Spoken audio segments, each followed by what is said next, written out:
Chicago at the turn of the century. A city of promise and possibility. A place where success or failure was up to you. And it was often determined in a boxing ring. Boxing in Chicago was really a hotbed of activity. You had guys like John L. Sullivan fought in the bare knuckle days.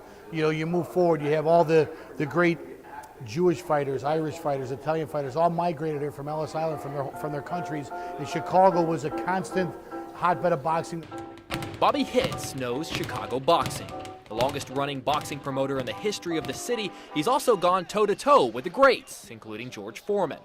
So as the Schlitz Bouts prepares to knock fists in Logan Square tomorrow night, an event that is set out to replicate the Chicago boxing world of the early 1900s, Hitz is able to appreciate just how far that world has come, especially considering the sport was banned in Chicago back in 1901 following a rigged match.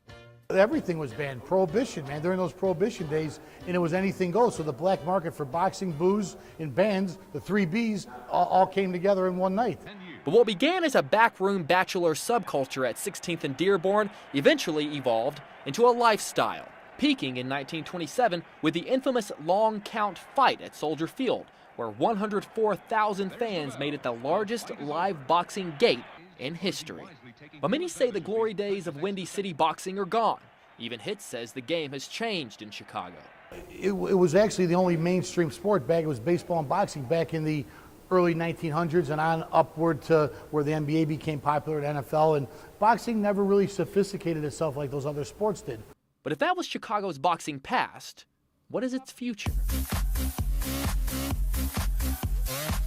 We took to the ring at Bridgeport Boxing Club to see if I could carry on the city's proud traditions in the ring.